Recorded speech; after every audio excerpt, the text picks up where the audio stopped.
Halo, salam sejahtera buat kita semua. Kami mahasiswa Universitas Sari Mutiara Indonesia. Video ini kami buat untuk menyelesaikan salah satu tugas kuliah mikrobiologi dengan dosen pembimbing Ibu Alfi Sapitri MPD.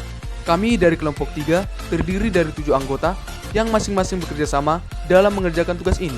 Izinkan saya memperkenalkan anggota-anggota kelompok 3. Nama saya Siti Laura Purdamani dengan NIM 21020509. Dengan saya Febriani Fatidairi dengan NIM 21020519. Dengan saya nama Grace Margarita Dewi dengan NIM 21020509. Dengan saya Berkat Silver NIM 21020508.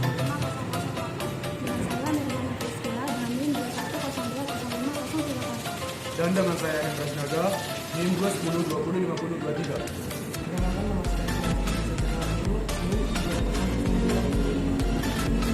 Pertama adalah bakteri Streptococcus.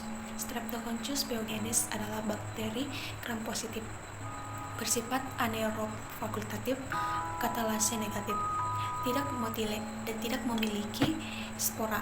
Streptococcus pyogenes berbentuk kokus berdiameter 0,6 sampai 1,0 diakrometer dan tersusun berpasangan atau berderet seperti rantai dengan panjang yang bervariasi atau Patterson 2018. Metabolisme dari Streptococcus pyogenes bersifat fermentatif dan membutuhkan media yang mengandung banyak darah. Untuk pertumbuhannya, Streptococcus pyogenes tumbuh baik pada pH 7,6 sampai 7,6 dan suhu optimum 37 derajat Celcius atau mudah taksir 2010. Bakteri ini memiliki kapsul yang mengandung asam hyaluronat dan tergolong beta hemolytic karena dapat melisiskan eritrosit secara sempurna. Berdasarkan reaksi hemolisis pada agar darah, Streptococcus dibagi menjadi 3 kelompok, yaitu beta hemolytic mampu melisiskan eritrosit dengan sempurna sehingga berwarna merah dan terang. A hemolytic hanya mampu melisiskan eritrosit secara parsial sehingga berwarna hijau. Dan Y hemolytic tidak terjadi proses hemolisis Patterson 2018. Streptococcus pyogenes menghasilkan hemosilin, suatu produk ekstraseluler yang mampu melisiskan eritrosit secara sempurna. Oleh karena itu, Streptococcus pyogenes masuk dalam kelompok beta hemolytic. Struktur bakteri-bakteri Streptococcus pyogenes merupakan sel prokariotik dengan genom berbentuk sirkular yang mempunyai plasmin. Berikut adalah struktur sel dan bakteri Streptococcus pyogenes. 1. Kapsul, 2. Dinding sel, 3. Membran plasma, 4. Sitoplasma, 5. Ribosom, 6. Plasmin, 7. Fibriae. Struktur antigen. Dinding sel Streptococcus pyogenes mengandung antigen polisakarida yang digunakan sebagai reaktivitas serologis untuk mengidentifikasikan secara pasti bakteri Streptococcus pyogenes. Antigen polisakarida merupakan bentuk polimer dari nesetilglukosamin dan ribosom. Antigen ini disebut juga dengan senyawa C atau antigen karbohidrat. Antigen polisakarida akan mengadakan ikatan ke peptidoglikan pada dinding sel. Selain itu, kapsul asam hyaluronat dari Streptococcus pyogenes juga dapat bersifat sebagai antigen karena berperan dalam proses infeksi dan resistensi terhadap fagositosis dari antibodi panjamu. Fimbriae dari Streptococcus pyogenes mengandung protein M yang mana merupakan faktor virulensi utama dari bakteri Streptococcus pyogenes. Toksin dan enzim. Sebagian besar Streptococcus pyogenes menghasilkan satu atau lebih taksin yang dikenal dengan nama exotaxines pyogenik, Streptococcus atau EPS, atau biasa disebut erilogenes. Ya, selanjutnya, Streptococcus pyogenes memiliki sejumlah protein dan produk ekstraseluler sebagai berikut. 1. Protein M, 2. Protein F, 3. Protein R dan protein T, 4. Streptolisin, 5. Streptolisin O, 6. Streptokinase, 8. Streptodurnase, 9. Hyaluronidanase. dan patogenesisnya yaitu virulensi Streptococcus pyogenes ditentukan dari kemampuan bakteri untuk melekat pada permukaan sel, invasi ke dalam sel epitel, bertahan dari fagositosis, serta memiliki berbagai macam toksin dan enzim.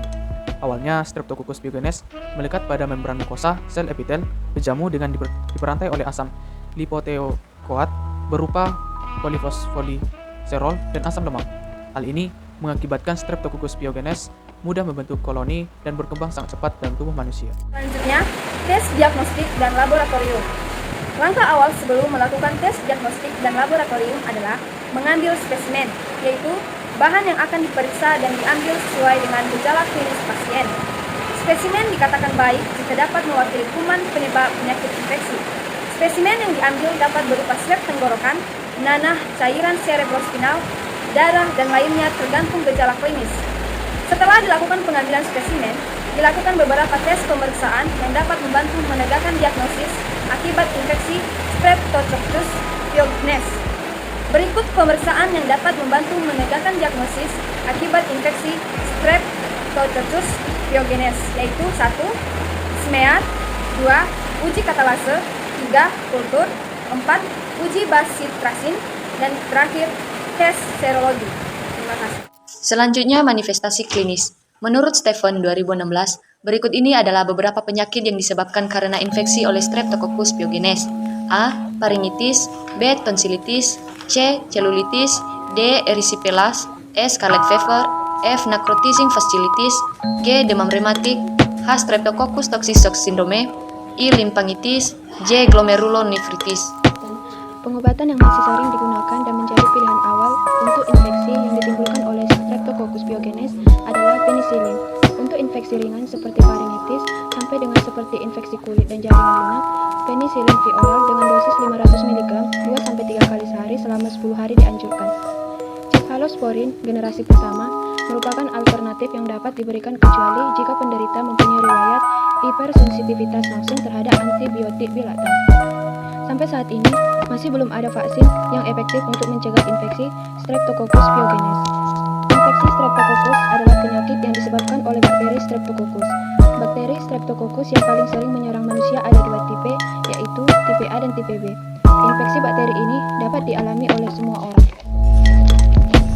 dari bayi, anak-anak, hingga orang dewasa. Jenis bakteri Streptococcus dan infeksinya. 1. Bakteri Streptococcus tipe A. Streptococcus tipe A umumnya menyebabkan infeksi di tenggorokan dan kulit. Beberapa kondisi yang dapat disebabkan oleh bakteri ini adalah demam scarlet, radang tenggorokan, demam rematik, impetigo, dan glomerulonefritis. Kedua, bakteri Streptococcus tipe B. Bakteri ini paling sering menyebabkan sepsis, pneumonia, dan meningitis pada bayi. Pada orang dewasa, Streptococcus tipe B mengakibatkan infeksi saluran kemih, infeksi kulit, infeksi jaringan lunak atau selulitis, sepsis, infeksi tulang dan sendi, serta pneumonia. Sekian.